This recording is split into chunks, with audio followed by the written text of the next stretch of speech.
Hey everyone, Julian here. Today I'm going to be showing you how to make Future Garage drums. This is the ultimate guide, everything you need to know. I've studied these tracks. I've really put a lot of time into listening to them and figuring out what's going on. And today I'm going to be showing you all the secrets to the drums to really get that sound like you've been trying to get. You know, to go along with this video, I just dropped a new sample pack called the Ultimate Future Garage Drum Library. What it is you get these awesome loops, all the individual layers, plus the loop.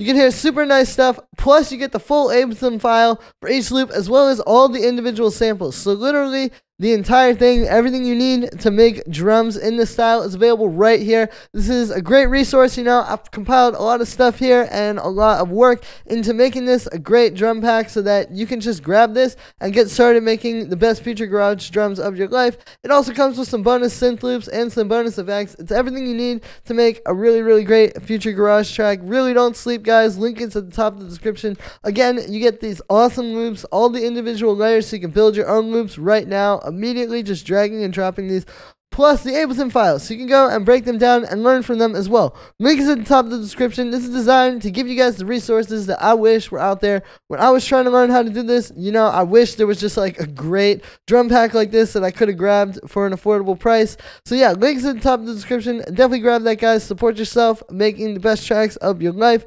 Thanks for the support, everybody, and let's dive in.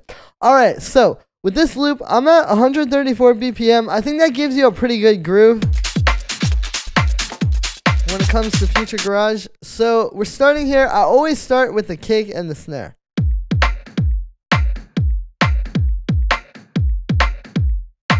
Like, it all has to work around this, right? And I think too often when you think about making these kinds of drums, that's part of the problem why people struggle, is like, they think it's all about, you know, all the percussion and the textures and stuff. It's like, well, you have to have this working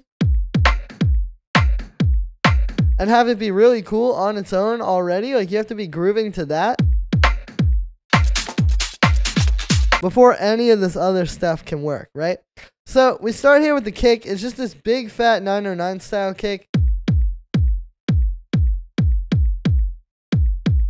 And that's really what you're aiming for, especially for this modern stuff. Like, if you want the more like Fred again kind of like, and even like over mono and stuff like that, where you can really like hit in the club and really, you know, be a powerful track and not just texture, but like texture, of course, because it is a nice texture going on with this kick, but it's also power, and it'll also like hold up against, you know, like breakbeat tracks. Like you could play this with Bicep or something like that, and it's not going to all of a sudden be tiny. Whereas, like, you know, with a lot of those, like, burial style drums, it was a bit smaller, but it worked in the time. So I think if you really got to aim for this, like, big 909 kick these days. Unless you're going for burial. But yeah, if you want this, it's like that. And it's very simple, too. It's kind of spaced out. Like, there's no, like, doo-doo, doo-doo, like, intense, like, heavy kicks. It's very, like, syncopated, but spaced out like that. No processing required, though, really, if you have the right kick.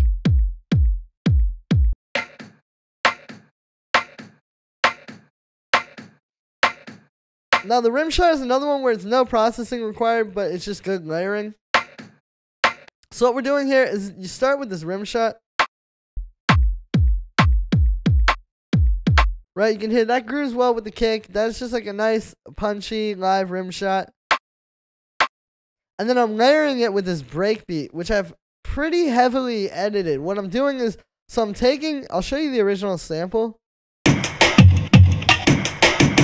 Right, it's like this pretty crazy breakbeat, and so I took the snare and the little hit after, so you get like a, it kind of, it adds a bit more groove to the rim shot, right? And then what we're doing is I pitched it up, I high passed it, and I also used the sustain here. By turning that down, you can kind of make it like go down in volume, so it's like, versus if you turn that off. Which that can be cool too, but for this groove, this worked better. And then if you layer that with the rim shot, you get like the perfect kind of amount of power. Right, so you want to get those down. Then once you have those, you can go in and get that main hi-hat. So here I'm just using 2. It's like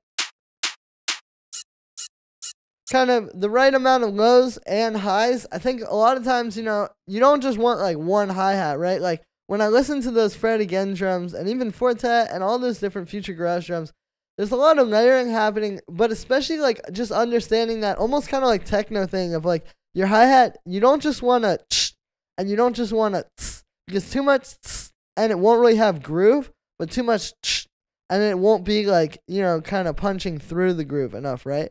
So you want to find 2 samples that each do those specific things really well on their own. Like this is a super punchy and this is a nice high end, but then you put them together. And there you go. And it's just going to fill that out and sit nicely underneath your kick and snare groove.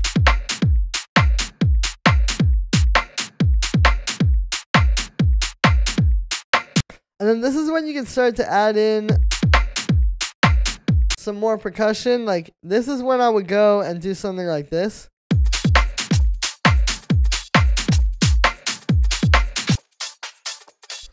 And this is actually like this old school garage sample. But you can see the kick and snare are super weak, right? Like it's almost like a background percussion. So I just brought it in here and then I high passed it. But the texture and the groove is so good that if you put that underneath like these main drums, kind of filling it out,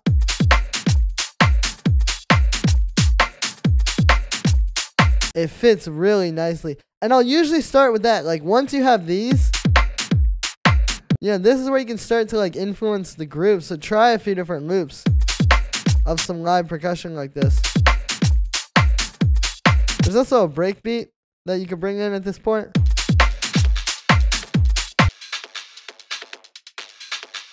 It's like this crazy thing. Low pass. Amp. High pass. And I guess another high pass. Sometimes late night sound design, eh? But you can see those 2 create a great groove on their own. And then you put them with this. And it just all comes together. The other thing though, the reason why it all comes together, you can keep in mind is like with this. And then this. Yes, it is 2 loops happening at once, but you notice how different they are sonically. Like this one really gives us that mid-range percussion we want.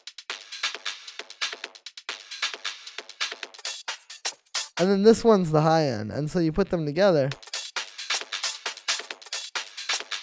And nothing is going to be clashing.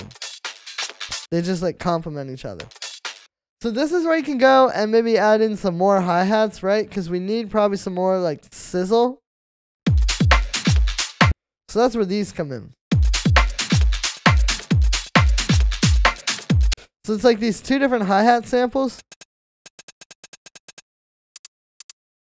Slightly different, right? So like they kind of complement each other.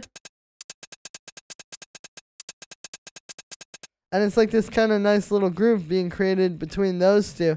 And then you see how like we go from this to this. It's just like that slight little bit of techie percussion over top.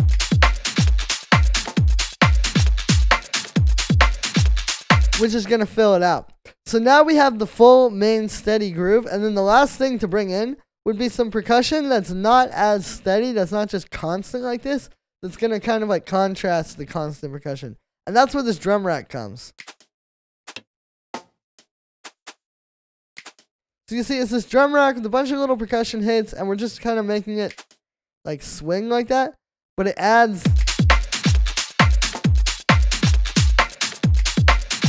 You can hear just a bit of like background percussion that isn't just straight the whole time, but kind of like popping in and out.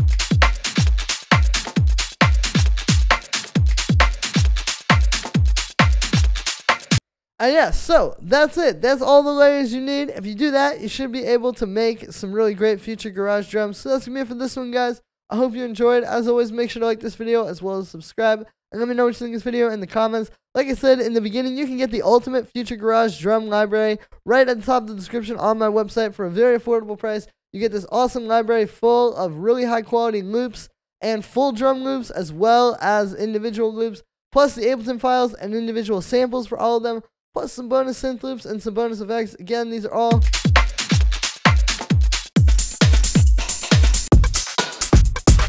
really awesome loops. Don't miss out. I wish there was something like this when I was learning how to make Future Garage.